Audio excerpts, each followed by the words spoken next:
Nous allons passer maintenant à la lecture du jour dans Éphésiens au chapitre 1, les versets 3 à 14. Si vous avez une Bible, vous pouvez suivre dans votre Bible ou tout simplement suivre derrière moi. Le texte va être affiché à l'écran.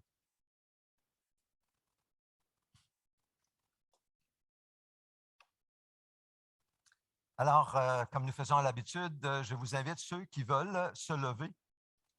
Vous pouvez rester assis si vous préférez, mais je vous invite à vous lever pour faire honneur à la parole de Dieu que je vais lire. Alors, c'est une action de grâce de l'apôtre Paul devant la gloire de la grâce de Dieu en Jésus-Christ. Alors, lisons, écoutons et recevons la parole dans nos cœurs. Béni soit le Dieu et Père de notre Seigneur Jésus-Christ, qui nous a bénis de toute bénédiction spirituelle dans les lieux célestes en Christ. En lui, Dieu nous a choisis avant la création du monde pour que nous soyons saints et sans défaut devant lui. Dans son amour, il nous a prédestinés à être ses enfants adoptifs par Jésus-Christ. C'est ce qu'il a voulu, dans sa bienveillance, pour que nous célébrions la gloire de sa grâce, dont il nous a comblés dans le bien-aimé. En lui, en Jésus, par son sang, nous sommes rachetés, pardonnés de nos fautes, conformément à la richesse de sa grâce. Dieu nous l'a accordé avec abondance, en toute sagesse et intelligence. Il nous a fait connaître le mystère de sa volonté, conformément au projet bienveillant qu'il avait formé en Christ pour le mettre à exécution lorsque le moment serait vraiment venu, à savoir de tout réunir sous l'autorité du Messie, aussi bien ce qui est dans le ciel que ce qui est sur la terre. Voyez-vous, le roi des rois et le Seigneur des seigneurs revient encore ici sans être mentionné. En lui, nous avons été désignés comme héritiers, ayant été prédestinés suivant le plan de celui qui met tout en œuvre conformément aux décisions de sa volonté pour servir à célébrer sa gloire, nous qui avons d'avance ou par avance espéré dans le Messie.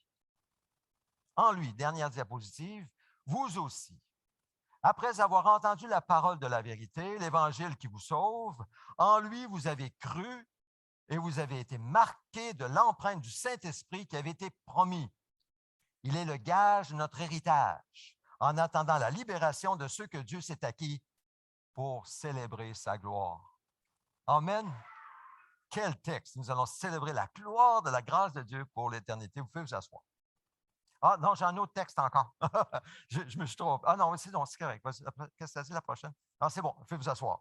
Désolé pour c'était ici, c'est ça qui m'a trompé. C'est que j'étais en train de suivre deux places. Alors, pour la prédication, le titre, c'est que c'est notre nouvelle identité en Christ. C'est de ça que j'aimerais qu'on parle aujourd'hui. Et c'est une première de deux. Nous sommes toujours dans ce thème de la transformation de nos cœurs, la guérison de nos cœurs, la sanctification, la nouvelle identité, ça fait partie de cela.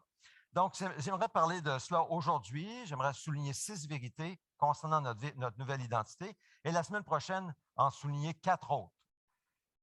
Cette semaine, comme vous le savez, ceux qui assistent à notre assemblée, régulièrement, nous avons ouvert l'Église, les portes de l'Église, 3 jours de suite. Jeudi après-midi, vendredi après-midi et hier après-midi. Alors, la raison pour qu'on l'a ouvert, c'est vraiment en résultat de notre réunion de prière mercredi, vous savez, avec le contexte de la venue du pape à Québec, il a passé par Québec, bon, maintenant il est parti.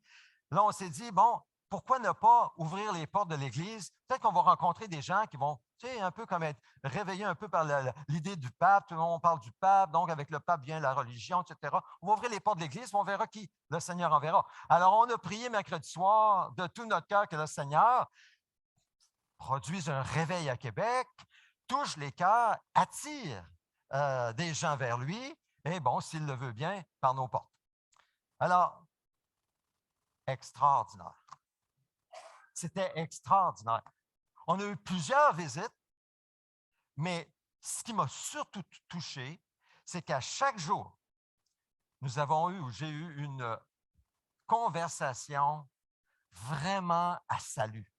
Oh, la personne n'est pas venue au Seigneur, je n'ai pas vu personne faire la prière de repentance, mais la conversation était tellement profonde, les questions étaient tellement sincères, j'ai pu partager mon témoignage, leur donner une copie de l'Ecclésiaste et l'Évangile selon Jean, mais à des gens qui étaient intéressés à la voir, qui m'ont remercié pour la voir. Le premier, c'était un couple de Français qui visitaient leur fils. Et imaginez-vous donc qu'elle avait fait un souhait quand elle était jeune, qu'un jour elle irait à Rome pour visiter, pour voir le pape. Ça n'est jamais arrivé. Elle a à peu près mon âge. Et puis là, elle voit le pape comme ça, mais puis là, je lui dis, écoutez, peut-être que le Seigneur a répondu à vos souhaits.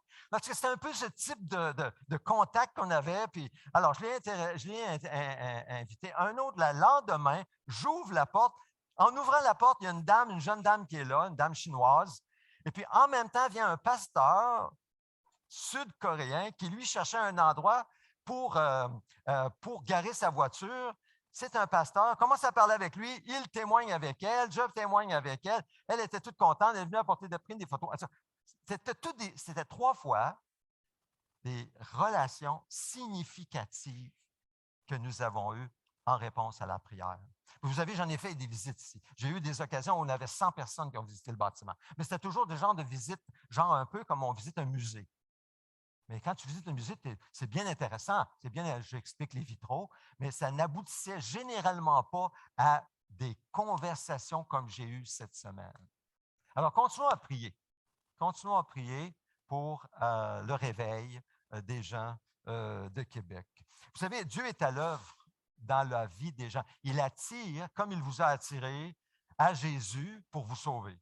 Et il attire, il fait encore le même travail aujourd'hui. Il attire à Jésus pour qu'il les sauve, ceux qu'il veut sauver. Mais le Seigneur travaille aussi dans nos vies et son travail, c'est de transformer nos cœurs.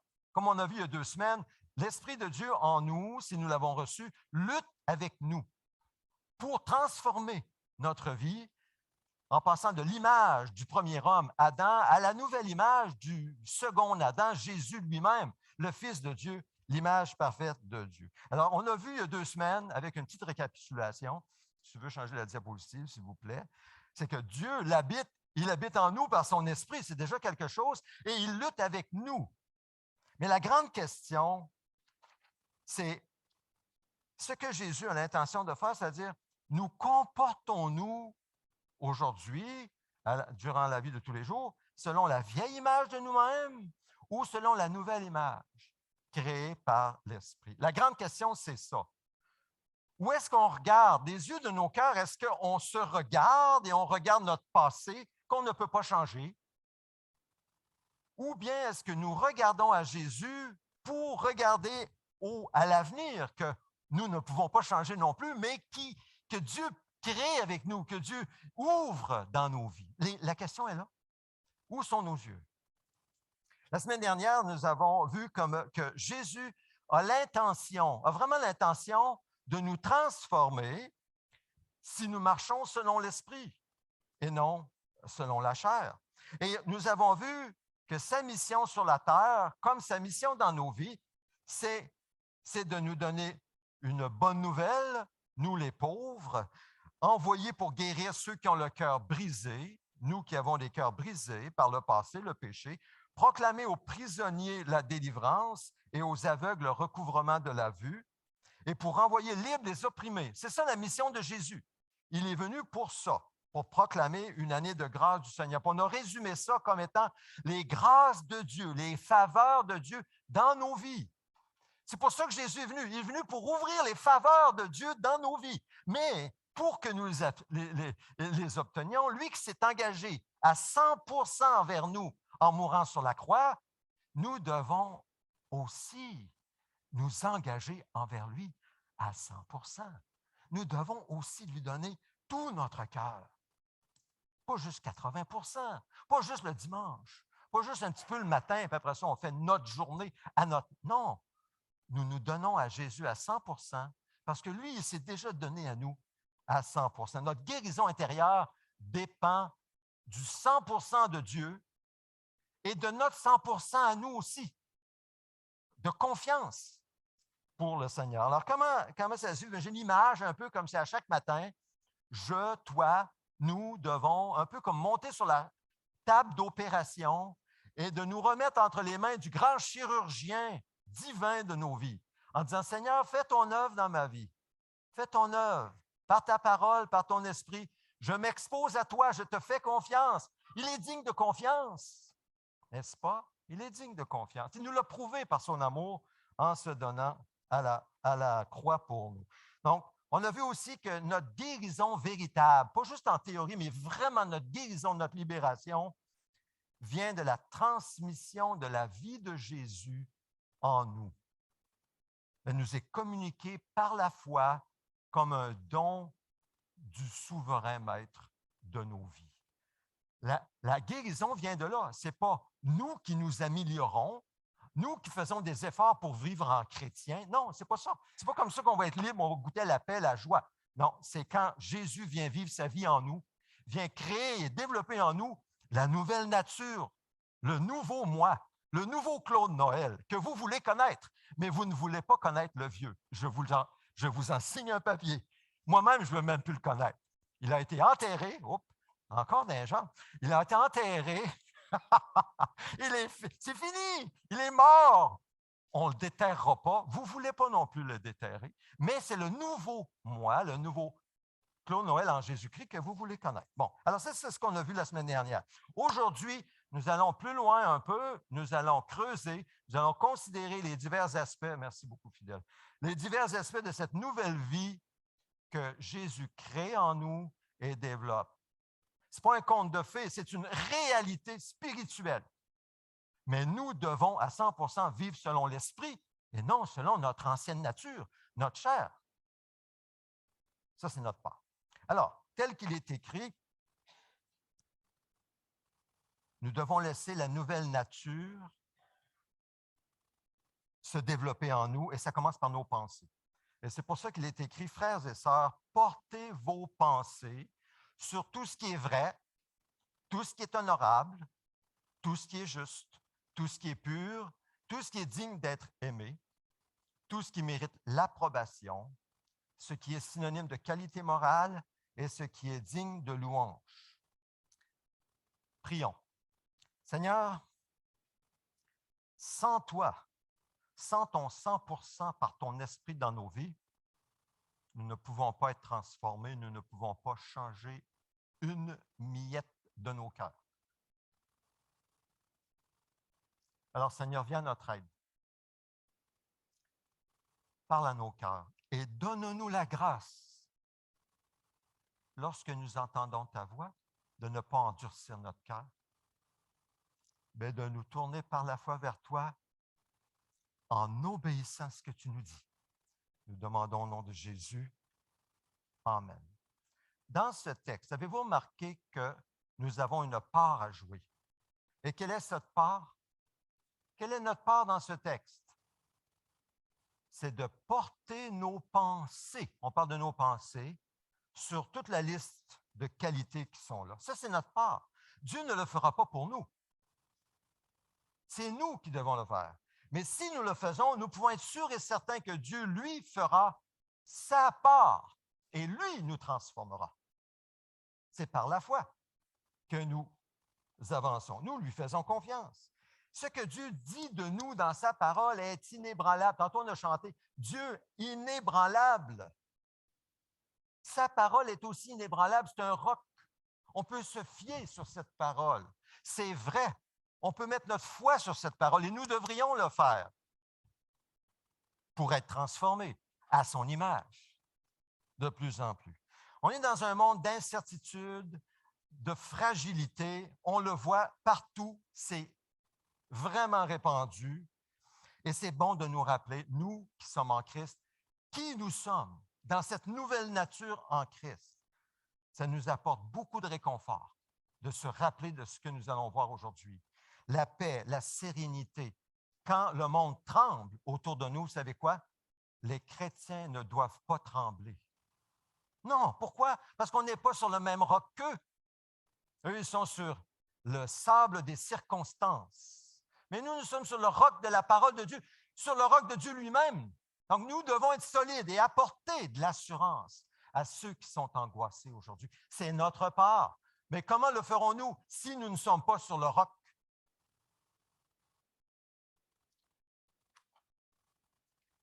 Alors, voici 6 vérités, qui nous concerne si nous sommes unis à Jésus-Christ par la foi. Premièrement, en Christ, nous sommes des êtres élus, choisis, très spéciaux aux yeux de Dieu. C'est ce que nous sommes. En lui, Dieu nous a choisis avant la création du monde pour que nous soyons saints et sans défaut devant lui. N'est-ce pas merveilleux? Pensez-y un instant. Pensez à ce qui est écrit là. Il nous a choisis avant la fondation du monde.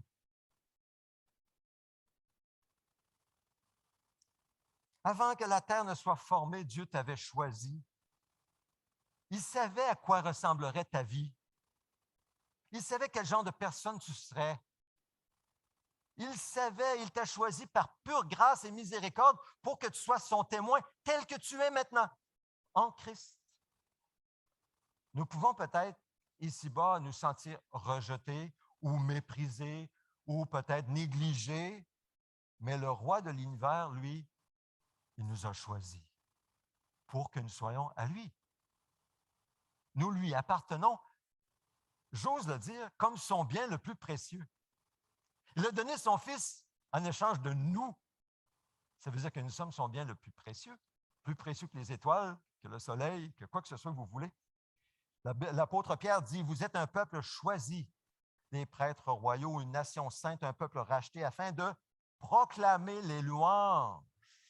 Afin de proclamer les louanges de celui qui vous a appelé des ténèbres à sa merveilleuse lumière. Tantôt, je le montrais à Daniela, elle l'a bien expliqué, à sa merveilleuse lumière.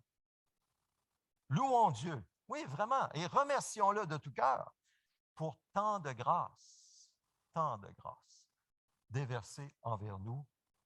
Il nous a choisis. Pouvez-vous dire avec moi, sincèrement du fond du cœur, je suis un être élu, choisi, très spécial aux yeux de Dieu. Je suis un être élu, choisi, très spécial aux yeux de Dieu. Deuxièmement, en Christ, nous sommes de nouvelles créations.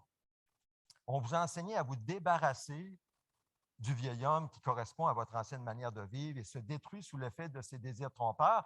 Et on vous a enseigné à vous laisser renouveler par l'Esprit. Ça, c'est nous encore. Laissez-vous renouveler par l'Esprit. Comment? Pas dans votre intelligence par la méditation quotidienne de l'Écriture, en demeurant dans la parole, c'est notre part. Demeurez en Christ. Christ demeure en nous. Laissez sa parole demeurer en vous. Il faut qu'elle vous habite richement. C'est notre part. Alors, on vous a enseigné ça. Et à vous revêtir de l'homme nouveau, créé selon Dieu dans la justice et la sainteté, que produit la vérité. Nous sommes de nouvelles créations. Remarquons encore que notre part, on a une part à jouer ici, c'est de nous débarrasser de notre vieil homme et de revêtir l'homme nouveau.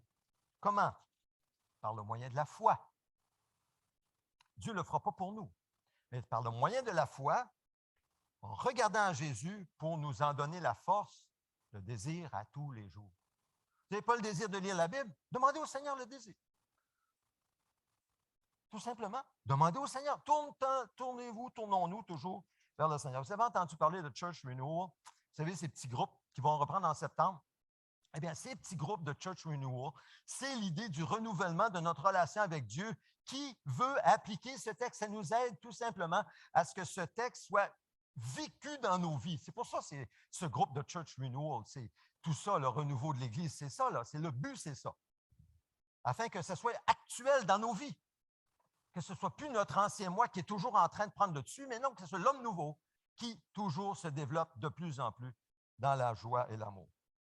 Paul écrit dans Romains, nous savons que notre vieil homme a été crucifié avec lui, afin que le corps du péché soit réduit à l'impuissance. Voyez-vous, si vous avez un problème avec un péché tenace dans vos vies, c'est toujours le péché qui prend le dessus, puis vous êtes totalement découragé. Alors, il faut commencer par vous mettre d'accord avec Dieu que votre vieil homme est crucifié avec Christ.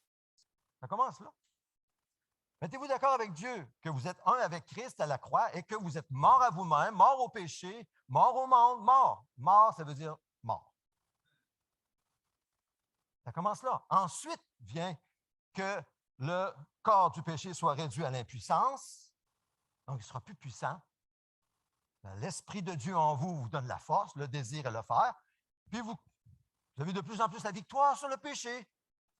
Puis vous êtes surpris de vous-même. Ne soyez pas surpris de vous-même.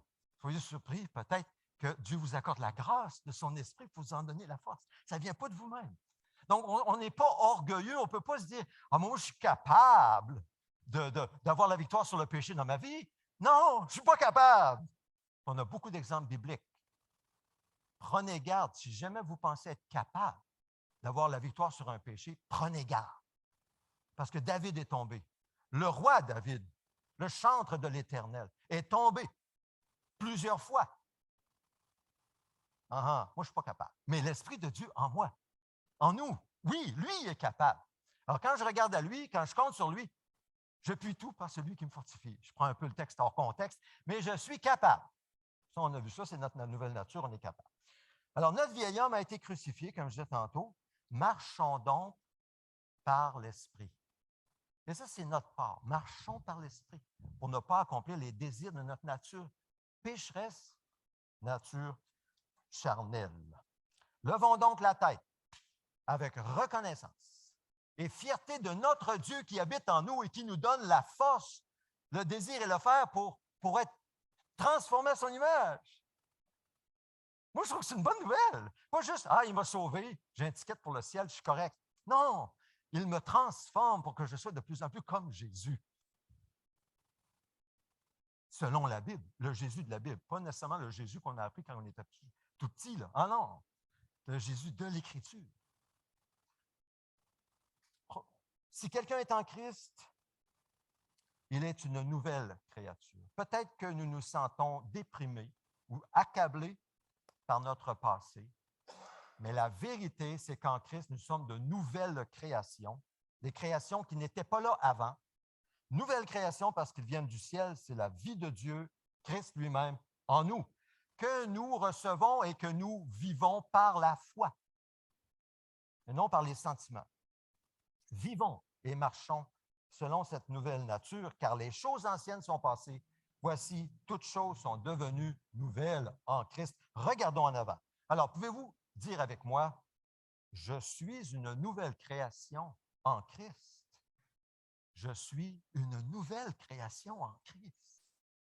Troisièmement, en Christ, nous sommes des chefs-d'œuvre. J'aime ça, être un chef-d'œuvre. Aimez-vous être un chef-d'œuvre? On parle des chefs-d'œuvre Leonardo da Vinci. Il a fait un chef-d'œuvre. On regarde les vitraux aussi. Encore une fois, je fais référence. Là, vous voyez que j'ai fait la visite du bâtiment plusieurs fois ces dernières journées. Quand je fais référence aux vitraux comme ça, je ne fais pas ça normalement. Alors, ce sont des chefs-d'œuvre. L'artiste Léonard, B. Léonard, a fait ça autour du fin du 19e siècle, peut-être au début du 20e. Des chefs-d'œuvre. En réalité, nous, en Christ, c'est lui qui nous a fait. Écrit Paul, nous avons été créés en Jésus-Christ. Pourquoi? Pour des œuvres bonnes, afin que nous les pratiquions. Préparés d'avance afin que nous les pratiquions. Imaginez, c'est Dieu lui-même, le créateur de l'univers, qui nous a fait en Christ, qui nous refait, qui nous transforme, qui agit par son esprit en nous, qui lutte avec nous contre notre péché, contre les attraits du monde, contre ce qui est naturel en nous et qui est tellement là, profond en nous. Il lutte pour qu'on ne vive plus selon l'ancienne nature, mais la nouvelle nature. C'est Dieu lui-même. C'est quelque chose. Ce n'est pas n'importe qui. Nous avons été recréés en Jésus-Christ, la nouvelle nature, dans un but précis. D'abord, Dieu fait une bonne œuvre en nous. C'est une très bonne œuvre que Dieu fait en nous. Et il nous appelle à faire de bonnes œuvres, préparées d'avance afin que nous les accomplissions. Tantôt, je disais, Dieu, là, il vous a fait, il savait que la personne que vous seriez. Il savait exactement ça. Mais il y avait un but pour ça. Il n'a pas été pris de court. Il n'a pas fait d'erreur. Vous n'êtes pas une erreur. Vous avez fait moi, j'ai fait beaucoup d'erreurs dans ma vie, énormément d'erreurs, probablement plus que de bons coups. Mais Dieu, lui, il n'en a pas fait un. Il n'a pas fait un mauvais coup, toujours des bons coups, dans le but de nous utiliser selon les œuvres préparées d'avance afin que nous les accomplissions en comptant sur lui dans notre nouvelle nature. Alors, imaginez ça, c'est vrai pour chacun de nous, membres du corps. C'est aussi vrai et encore plus en tant qu'assemblée. Quelle est la nouvelle œuvre? Quelles sont les œuvres que Dieu a préparées d'avance pour vous? Le savez-vous? Là où vous en êtes, quelle est l'œuvre que Dieu vous a donnée à faire? La faites-vous? Êtes-vous en préparation? Êtes-vous engagé dans cette œuvre? Ou attendez-vous à plus tard? Ah, un jour, ah oui, quand j'aurai plus d'argent. Ah, un jour, j'aurai plus de temps. Ou un jour, quand j'aurai... Hey, attendez pas un jour, c'est maintenant. Vous ne savez pas ce qu'un jour peut apporter. Le Seigneur l'a dit, ne te glorifie pas du lendemain. Tu ne sais pas ce qu'il peut apporter. La maladie peut arriver, ça t'empêche. Il n'y a pas de temps à perdre. L'œuvre que Dieu vous a donnée, dans la prière, accomplissez-la. Nous sommes des chefs-d'œuvre. Dieu nous a voulu et il nous a conçus et même façonnés de façon unique. Lui qui a créé les chutes d'eau et les couchers du soleil, il est un artiste extraordinaire et il a fait de nous ce que nous sommes. Il n'y a pas deux copies. Ne cherchez pas ailleurs. Dieu fait une œuvre dans votre vie qui est unique pour une œuvre unique que vous devez faire ou participer en assemblée.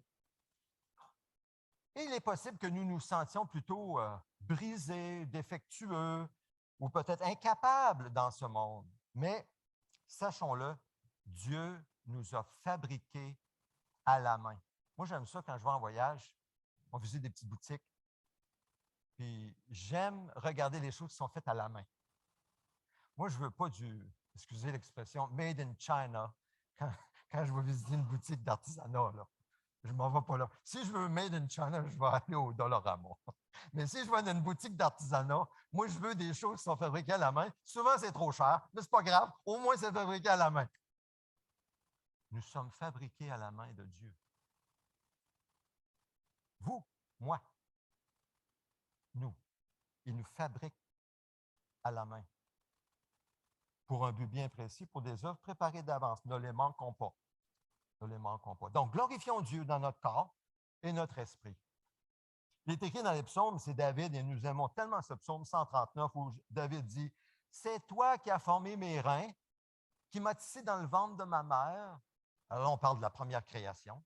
« Je te loue de ce que je suis une créature si merveilleuse. » Et si notre corps est merveilleux, et c'est vraiment une merveille. Je lisais un énoncé de Leonardo da Vinci, il parlait du pied. Il disait, le pied, là, c'est extraordinaire, c'est une œuvre d'ingénierie extraordinaire et une œuvre d'art. Et c'est vrai, regardez, c'est sûr que ce n'est pas très intéressant de regarder à nos pieds, mais c'est extraordinaire, un pied, la grandeur, l'ingénierie qui est derrière un pied, avec la cheville qui fait, puis ça porte le corps, qui est quand même pesant. C'est quelque chose. Mais il dit, tes œuvres sont admirables, je le reconnais bien. Alors, pouvez-vous dire avec moi, je suis une créature merveilleuse, un véritable chef-d'œuvre de Dieu. Ah, ça, c'est pour certaines personnes, c'est très difficile. Je sais que c'est difficile de dire ça parce que ce n'est pas comme ça que va normalement notre petite conversation à l'intérieur de nous. Et ça, c'est l'ancienne nature. Quelle est l'ancienne nature? Hein? L'ancienne nature, elle roule. Hein? Elle nous dit, mais Dieu dit, dites avec moi, je suis une créature merveilleuse, un véritable chef-d'œuvre de Dieu. Juste le dire, c'est libérateur. Juste le dire, c'est libérateur. Imaginez le croire et le vivre. Levons la tête. Soyons fiers de notre Dieu. C'est ce qu'il fait en nous. Il nous transforme. Marchons par l'Esprit. Quatrièmement, en Christ, nous valons plus que tout l'or du monde. Avez-vous une idée combien peut valoir l'âme de quelqu'un? Votre âme. Combien peut valoir l'âme de quelqu'un? 1 million de dollars? 10? Peut-être 100 millions? Une âme? Il a été dit que nous pouvons savoir ce que vaut une chose, par exemple, une peinture de Van Gogh, qui peut se vendre des millions de dollars aux enchères, par le prix qui a été payé pour acheter cette œuvre, par exemple. Ah, ça, c'est la valeur de l'œuvre. Or, nous, chrétiens, en Christ, nous avons été rachetés par le sang de Christ, le sang du Fils de Dieu. Voilà le prix qui a été offert. Et il n'y avait pas un prix plus bas que cela que Satan aurait accepté. Il a fallu qu'il soit homme, qu'il devienne homme et qu'il vive la vie d'un homme pur et sans souillure et subir sur lui volontairement, par amour pour nous, tout le poids qui devait nous revenir de condamnation juste de Dieu sur nos péchés. Voilà le prix qui a été payé pour nous racheter. Le rachat de notre âme est très, très, très, très cher. En parlant des gens de ce monde qui ne mettent pas leur confiance en Dieu, David a écrit, et nous pouvons peut-être penser à des gens, sans les condamner. Ils ont confiance en leurs biens. Ils se vantent de leur grande richesse. Mais ils ne peuvent se racheter ni l'un l'autre, ni donner à Dieu le prix de leur rançon. Le rachat de leur âme est cher et n'aura jamais lieu. Mais en Christ, le rachat de notre âme a eu lieu. Est-ce que je peux entendre un Amen? Amen. Le rachat de notre âme a eu lieu. Christ a payé le prix. Nous sommes unis à lui. Nous sommes rachetés. Il a payé le prix. Nous pouvons donc peut-être nous sentir insignifiants ou ignorés dans ce monde, sans valeur dans ce monde. Peut-être qu'on se sent comme ça, mais Jésus, lui, déclare notre valeur lorsqu'il a payé pour nous racheter en donnant sa vie sur la croix pour nous. Vous le savez en effet, écrit Pierre, l'apôtre, ce n'est pas par des choses corruptibles comme l'argent ou l'or que vous avez été rachetés de la manière de vivre dépourvue de sens que vous avez transmise vos ancêtres, mais par le sang précieux de Christ. Alléluia. Merci, Seigneur. Comment te remercier, Seigneur? Comment te remercier pour ton sang? Pour nous, pour moi. Comment te remercier? Je n'aurai pas de l'éternité pour te remercier. Toi qui t'es sacrifié comme un agneau sans défaut et sans tache. Alors, pouvez-vous dire avec moi, je vaux plus que tout l'or du monde. Je vaux plus que tout l'or du monde en Christ. Cinquièmement, en Christ, nous sommes rachetés. En lui, par son sang, nous sommes rachetés, pardonnés de nos fautes conformément à la richesse de sa grâce. Alors, quand on parle de racheter ici, on parle de, selon le grec, des gens qui sont rachetés et totalement libérés du marché des esclaves du péché. Le péché dans nos vies, à cause de notre nature, tellement ancré en nous, il fait de nous un esclave. On n'est pas capable de nous en débarrasser, même en tant que chrétien, complètement. Moi, j'aimerais bien dire, trouver quelque chose, un moyen. Je sais qu'un jour, ça va arriver lorsque je vais être transformé parfaitement par Christ. Je serai débarrassé du péché, de la présence même du péché. Et on dit, Amen, on a-tu hâte? Oh oui, on a hâte. Pourquoi? Parce qu'il est toujours collé à nous. Il nous attire tout le temps, il nous tire vers le bas, puis là, Satan arrive, il nous trompe. Là, on est pris dans ses pièges. Ça, c'est la réalité. Ça, on peut avoir la puissance, on peut avoir le pouvoir sur le péché avec la force de Jésus, comme j'ai dit tantôt. Mais la présence est toujours là. Alors, le mot racheter ici, c'est d'être totalement libéré du marché des esclaves du péché. Ici-bas, présentement, c'est du pouvoir du péché dans nos vies. Un jour, ce sera de la présence du péché. Imaginez, en Christ, quand nous serons transformés, nous ne commettrons plus aucun péché. Plus aucune mauvaise pensée qui reste longtemps dans notre esprit, qui devient péché. Plus aucune parole qu'on regrette parce que c'était une mauvaise parole, une parole dure, une parole qui est, comme on dit, sans cœur. Plus aucun vol que personne n'a vu de toute façon. Le gouvernement, il nous vole. C'est ce genre de raisonnement. Plus rien de ça. Juste comme Jésus-Christ est juste. Là, il est écrit, et c'est Jésus qui parle, en vérité, je vous le dis, toute personne qui commet le péché est esclave du péché. Et il parle ici de commettre régulièrement le péché. C'est au présent indicatif. Or, l'esclave ne reste pas toujours dans la famille. C'est le Fils qui y reste pour toujours. Si donc le Fils vous libère, vous serez réellement libre. Jésus est le Fils qui vient nous libérer du péché. Le Christ nous a rachetés, comme on a racheté un esclave. Il a payé le prix, un prix suffisant, et il nous a rachetés de l'esclavage du péché en payant le prix de notre rançon. Les lourdes chaînes, peut-être invisibles à nos yeux, sont tombées de nos bras, de nos cous. Hein? On n'est plus esclaves du péché comme on l'était avant. Jésus nous a fait sortir de l'atelier sombre et humide de Satan pour nous sortir au soleil et à l'air frais. Il nous a libérés. Ici-bas, peut-être nous nous sentons comme encore prisonniers de la peur ou de l'angoisse, ou peut-être esclaves de cette habitude pécheresse dont je parlais tantôt. Mais la vérité, c'est que Jésus-Christ nous a libérés et que par sa grâce et sa force, nous pouvons, en fait, nous devons avoir la victoire sur ce péché. Dieu a tout fait pour que nous en ayons la force. Donc, marchons selon l'esprit et non selon la nature humaine, la nature pécheresse. Et si nous avons péché et si nous sommes convaincus maintenant de pécher par l'esprit, confessons notre péché, reconnaissons-le. Il est fidèle et juste de nous les pardonner et de nous purifier de toute faute. Avec Dieu, c'est toujours une seconde chance. Combien de fois j'ai dit à Dieu, oh, donne-moi une autre chance. Donne-moi une deuxième chance. Boy, ça a été des millions de chances que j'ai eu besoin dans ma vie. Mais Dieu a toujours dit oui. Avez-vous remarqué? Dieu donne toujours une autre chance pour me reprendre, pour nous reprendre.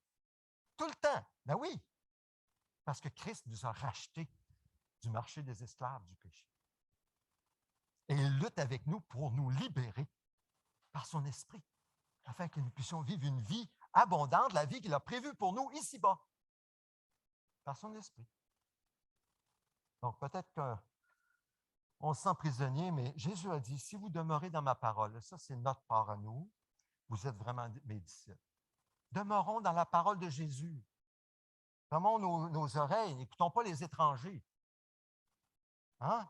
Vous connaîtrez la vérité, dit Jésus, et la vérité vous rendra libre. Alors, on voit tout de suite ici, il y a une question de persévérance. Demeurer dans la parole, ça veut dire persévérer en lisant, en méditant, en écoutant des bonnes prédications, la parole de Dieu exposée, en étudiant, etc. La persévérance à demeurer et à comprendre de mieux en mieux sa parole pour la mettre en pratique. Jésus promet, vous connaîtrez la vérité et la vérité vous rendra libre. C'est Dieu qui parle, ce n'est pas moi. En parlant de ce rachat, de ce marché d'esclaves, l'apôtre Paul va écrire aux Colossiens, il nous a délivrés de la quoi? Puissance des ténèbres. Il nous a transportés dans le royaume de son Fils bien-aimé, en qui nous sommes rachetés, pardonnés de nos péchés. Remarquons, c'est bien écrit que nous sommes libérés de la puissance des ténèbres. C'est à nous, ça. Ça, c'est à nous, ça, dès maintenant. Il s'ensuit que puisque nous sommes délivrés et transportés dans le royaume du Fils de son amour, comme dit une autre version, recherchons activement les choses qui appartiennent à ce royaume. Affectionnons-nous aux choses d'en haut et non à celles qui sont sur la terre. Ça, c'est notre part. Sixièmement, et dernier point qu'on regarde aujourd'hui, en Christ, nous sommes pardonnés. En lui, par son sang, nous sommes rachetés, pardonnés de nos fautes. Cette vérité de notre nouvelle nature fait suite au rachat. Ça va ensemble, hein? Racheter et pardonner. Nous nous tenons devant Dieu pardonnés. Il n'y a plus aucune condamnation pour ceux qui sont en Jésus-Christ, qui vivent non conformément à leur nature propre, mais conformément à l'Esprit. Pendant les 33 années où Jésus a vécu sur la terre, toutes les pensées de Jésus étaient pures. Toutes ses paroles étaient vraies. Son cœur était intègre. Jamais il n'a péché. Il a été tenté en tout comme nous, mais sans commettre le péché. Ça, c'est Jésus. Mais quand on y pense, ce n'est pas très étonnant quand on pense à Jésus. Pourquoi? Parce que de toute éternité, le Fils de Dieu faisait plaisir au Père en comptant sur l'Esprit, en dépendant de la puissance de l'Esprit. Ça, c'est l'éternité de Jésus, le Fils de Dieu. Mais ce qui est étonnant, c'est que celui qui est venu sur la terre nous a accordé la grâce. La grâce d'être pardonnés. C'est ça qui est étonnant.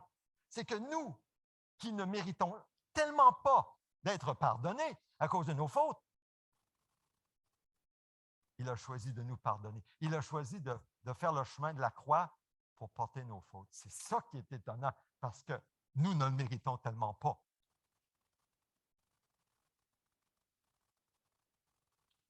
Celui qui est irréprochable depuis toute éternité, Jésus, a été publiquement humilié, torturé et exécuté comme un vil criminel à notre place. C'est ça qui est étonnant. Merci Seigneur. Vous qui étiez morts, et je termine, vous qui étiez morts en raison de vos fautes. Pardon, vous étiez morts en raison de vos fautes, et Dieu vous a rendu à la vie avec Christ. Il nous a pardonné toutes nos fautes. Il a effacé l'acte rédigé contre nous.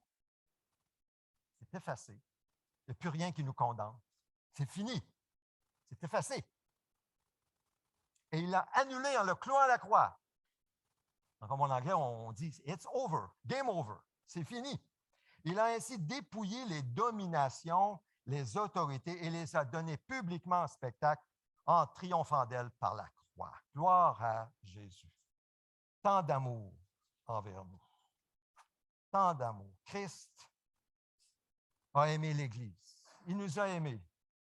Il s'est donné lui-même pour elle, afin de la conduire à la sainteté, après l'avoir purifiée et lavée par l'eau de la parole, pour faire paraître devant lui, et ça c'est vous et moi, cette Église glorieuse, sans tache ni ride, ni rien de semblable, mais sainte et irréprochable. Il nous voit comme une beauté, un chef-d'œuvre, une nouvelle création, des gens rachetés, pardonnés. Il nous voit d'une beauté extraordinaire. Mais il continue à travailler en nous, parce qu'on n'est pas rendu là encore. En conclusion, si nous avons reçu Christ par la foi, si nous sommes unis à lui par la foi, nous avons reçu une nouvelle nature. Nous sommes une nouvelle création, toute nouvelle, ou une nouvelle créature. Et cette nouvelle nature, c'est notre nouvelle identité pour toujours. Nous ne perdrons jamais cette nouvelle identité. Elle nous est donnée pour toujours. L'Esprit de Dieu est en nous pour toujours. Nous sommes de nouvelles créations et les choses anciennes sont passées, enterrées, mais nous devons aujourd'hui vivre par la foi afin de jouir de ces richesses que Dieu nous a procurées en Christ, ici-bas, et nous comporter selon cette nouvelle identité dont nous avons souligné 6 vérités. Ils sont devant vous. Nous sommes des êtres élus, choisis et très spéciaux, de nouvelles créations, des chefs-d'œuvre. Nous ne valons plus que tout l'or du monde. Nous sommes rachetés et pardonnés. La semaine prochaine, nous verrons 4 autres vérités qui touchent notre identité en Christ. Alors, prenons un moment de silence. Nous allons maintenant partager le repas de communion ensemble. Cette table, c'est pour tous les frères et sœurs en Christ qui sont unis à lui par la foi. Prenons un moment de silence d'abord pour répondre à Dieu selon ce qu'il nous a parlé durant ce message, peut-être confesser un péché, et puis nous allons partager le repas de communion.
Qu'est-ce que le Seigneur te dit aujourd'hui? Est-ce qu'il y a un mot, une chose, un acte de foi, un renoncement, qu'est-ce que Jésus te dit? Concentre-toi là-dessus.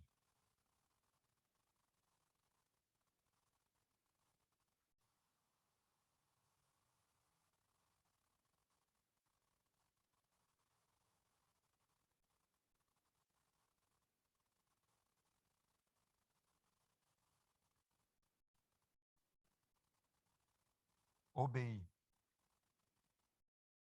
Obéis au Seigneur. Fais-lui confiance. Dis-lui, je le ferai, Seigneur.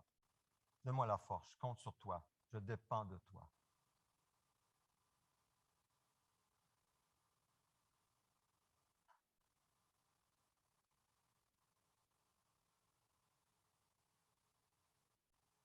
Est-ce qu'il y a un péché peut-être qui te montre, un manquement? Le péché qu'il te montre, confesse-le, reconnais-le. Abandonne-le avec sa force.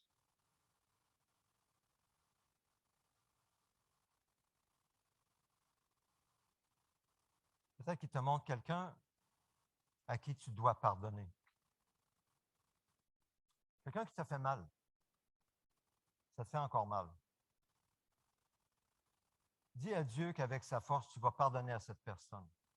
Aujourd'hui, que tu pardonnes cette personne comme tu veux être pardonné de Dieu.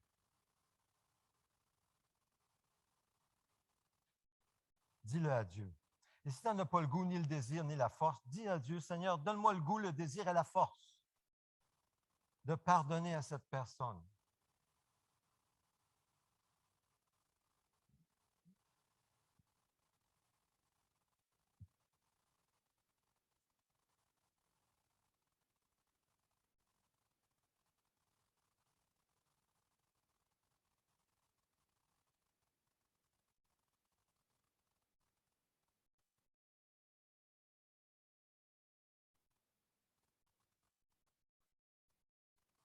Enfin,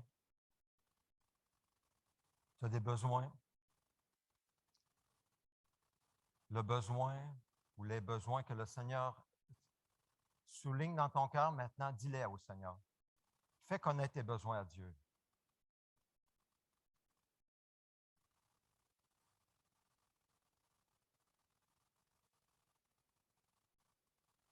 Avec une attitude de reconnaissance. Et la paix de Dieu qui surpasse tout ce qu'on peut comprendre gardera ton cœur et tes pensées en Jésus-Christ.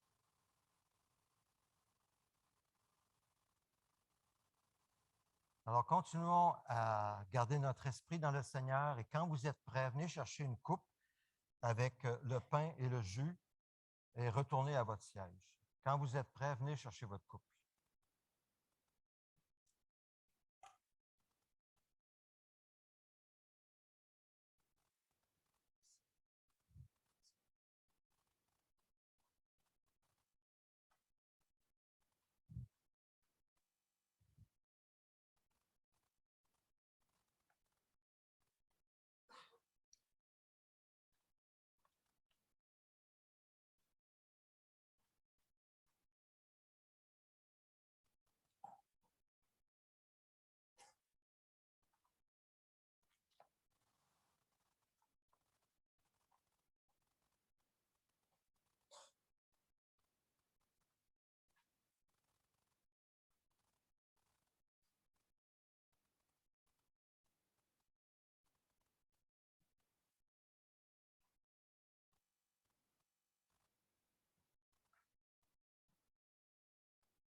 Lui qui a porté lui-même nos péchés en son corps à la croix, afin que, libérés du péché, nous vivions pour la justice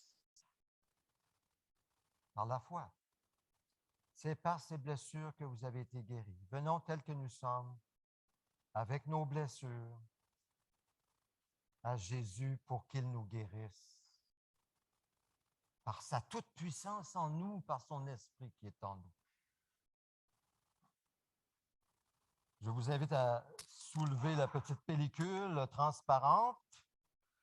Et puis, je vous rappelle ce que le Seigneur Jésus, la nuit où il a été arrêté, a pris du pain.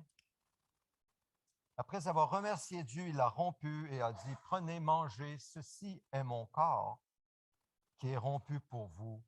Faites ceci en souvenir de moi. » Prenons-en tous.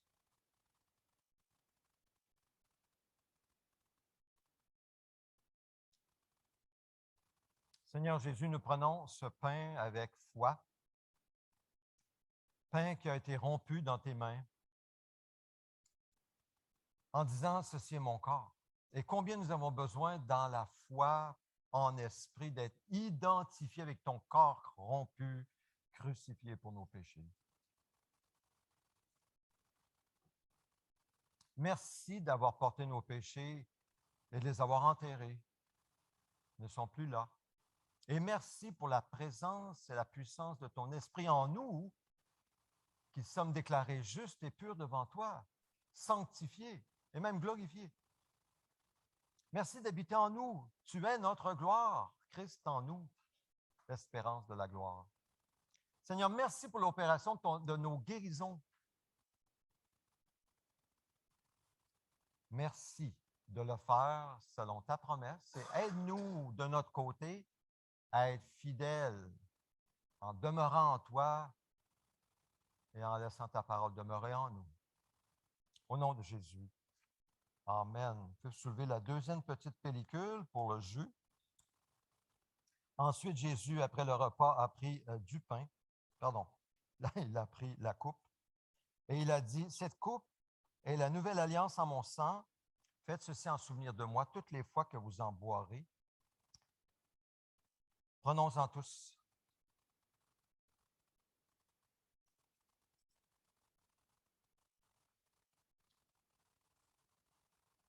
Merci Seigneur encore une fois pour ton sang qui a été versé pour nous.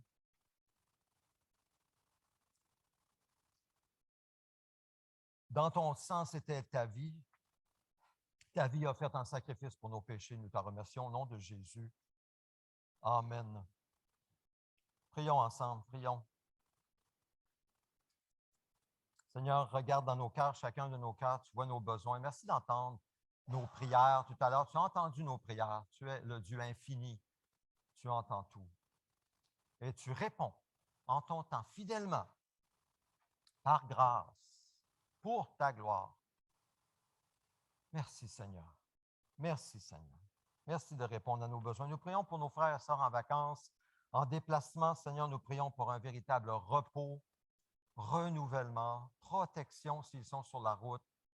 Seigneur, garde-les, mais surtout et avant tout, que ce soit un moment où leur force spirituelle, leur force émotionnelle, physique se renouvelle en toi.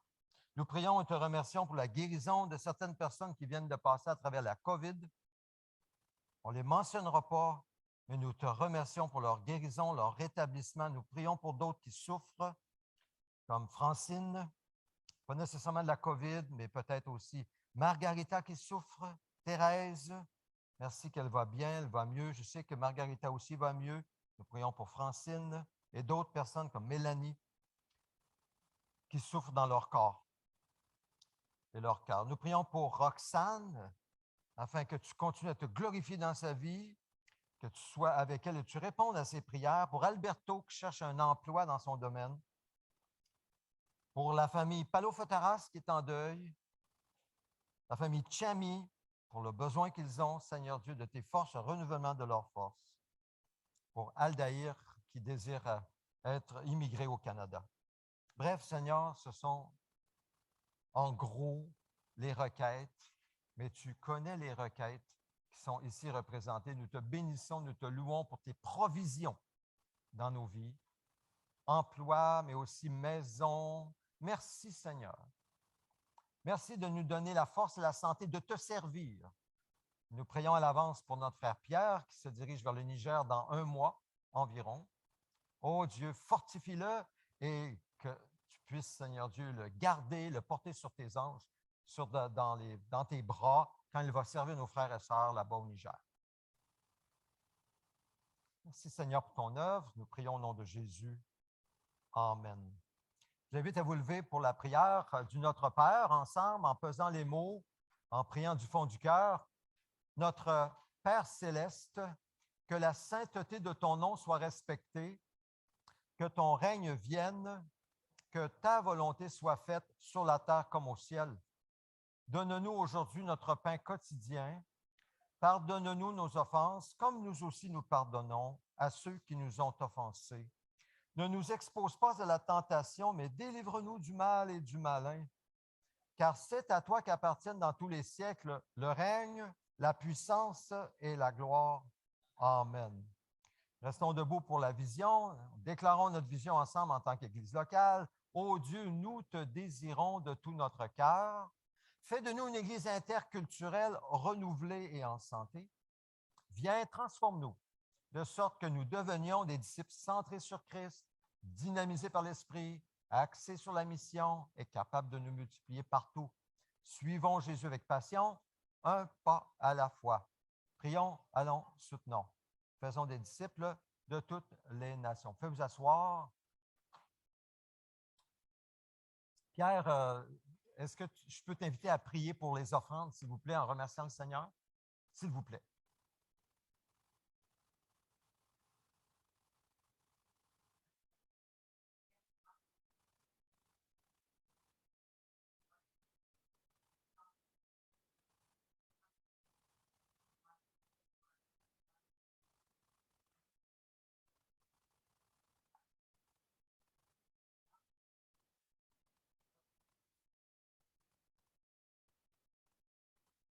Amen. Amen. Quelques annonces en terminant. Très rapidement, alors vous voyez sur la photo ici où est notre frigo. Où est notre frigo? Quelqu'un peut voir peut savoir où est notre frigo? Le frigo de notre église, où est notre frigo? Je vous donne un indice, il n'est pas dans la cuisine. Non, notre frigo n'est pas dans la cuisine. C'est le frigo de l'église Québec Baptist Church. Notre frigo est dans la chambre de chauffe. Moi, j'ai toujours appelé ça une chambre de fournaise. Là, je me suis dit, je me demande si ce n'est pas mal dit, ça. Mais semble-t-il, c'est chambre de chauffe qu'on dit. Mais c'est la chambre de fournaise. Donc, c'est à l'arrière. Si jamais vous allez dans la cuisine et vous pensez que c'est à nous, c'était à nous un peu dans le passé. On a changé les plans. Notre frigo est dans la chambre de chauffe. Prochaine diapo. Maison de prière, un rappel, 19h, mercredi soir, par Zoom, détail par courriel. Jeudi soir, l'étude biblique fait une pause pour le mois d'août. J'en profite pour remercier Fidèle et ceux et celles qui participent à l'étude biblique. Merci d'être là.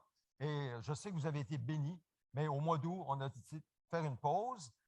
Prochaine diapositive, la bénédiction. Alors, je vous invite à vous lever pour la bénédiction. Avant la bénédiction, nous avons l'occasion d'être ensemble pour un pique-nique sur les plaines, juste à côté du Musée des Beaux-Arts. Joignez-vous à nous. Et si vous l'apprenez, vous n'avez pas de nourriture, joignez-vous à nous quand même. Vous pouvez aller acheter quelque chose au petit coin à l'arrière. Là, on a le plat, comment on appelle ça, le plat quartier, là, le petit quartier. Ou bienvenue parce qu'on a toujours plus de bouffe qu'on a besoin. Donc, recevons la bénédiction. Ensemble, le Dieu de toute grâce vous a appelé en Jésus-Christ à sa gloire éternelle. Après que vous aurez souffert un peu de temps, il vous rétablira lui-même, vous affermira, vous fortifiera, vous rendra inébranlable. À lui, la gloire et la puissance au siècle des siècles.